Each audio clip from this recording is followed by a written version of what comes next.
In today's video, we're diving into everything you need to know about Yumemizuki Mizuki, the upcoming 5-star Anemo character in Genshin Impact. If you're excited about version 5.4 and want to prepare for Mizuki's arrival, stay tuned, because we're covering Ascension and talent materials, constellations, artifacts, weapons, and team comps. This is your ultimate guide for Mizuki, so let's jump right in. First, let's talk about Ascension and talent materials. To fully ascend Mizuki, you'll need Veyota Turquoise, 1 sliver, 9 fragments, 9 chunks, and 6 gemstones. You'll also need 18 old handguards, 30 Kaguchi handguards, and 36 famed handguards.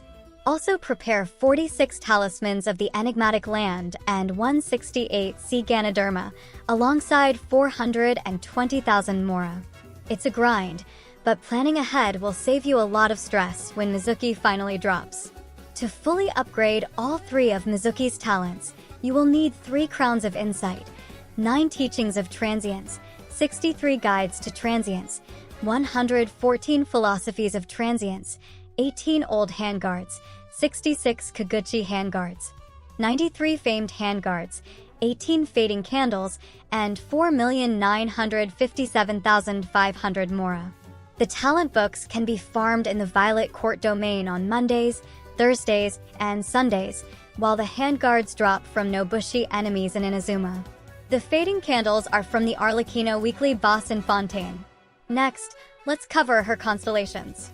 Mizuki's constellations enhance her kit in exciting ways.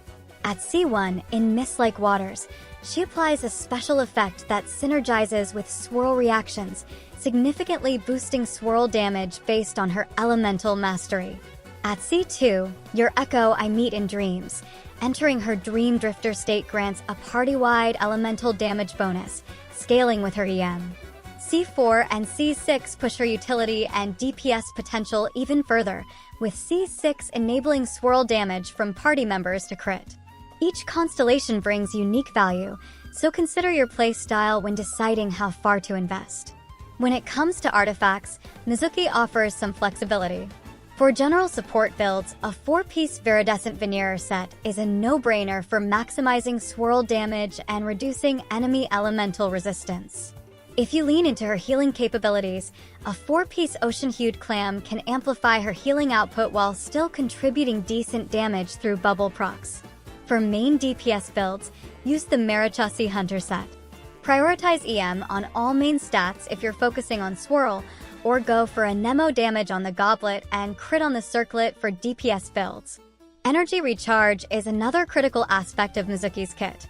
As a solo Anemo character, aim for around 200% energy recharge if you don't use Favonius Codex.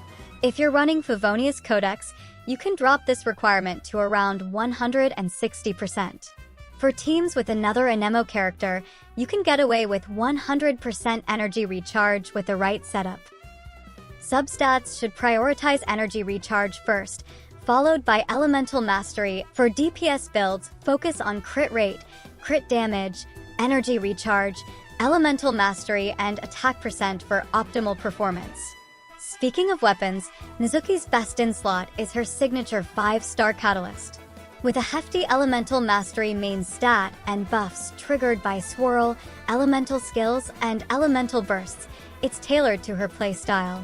If you don't have her signature weapon, 1,000 Floating Dreams or the 4-star Prototype Amber are great alternatives. Prototype Amber also adds healing utility, making it an excellent budget-friendly option for support builds. Favonius Codex is another solid pick for energy generation, and Thrilling Tales of Dragon Slayers can provide a powerful attack buff to your main DPS and quick swap teams. Finally, let's discuss team comps. Mizuki's versatility makes her a great alternative to characters like Kazuha or Sucrose. She fits seamlessly into any team that benefits from swirl reactions. Some standout options include Mizuki alongside Nahida, Fischl, and Chlorinde for a quick and focused setup. You can also pair her with Nuvolette, Furina, and Xilanen, and so many more variations. You can basically play her in every team that uses Kazuha or Sucrose as a replacement. If you're feeling creative, experiment with variations of Vaporize or Freeze teams. The key is to ensure Mizuki has at least one Hydro, Pyro, Cryo, or Electro character to trigger Swirl. That wraps up my Mizuki guide. Whether you're planning to use her as a support, healer, or main DPS, this versatile Anemo character is shaping up to be a game changer in Genshin Impact. Don't forget to check out our previous video for an in-depth look at Mizuki's kit, and make sure to subscribe for more guides, builds, and team strategies. Let us know in the comments how you're planning to build Mizuki, and we'll see you in the next one.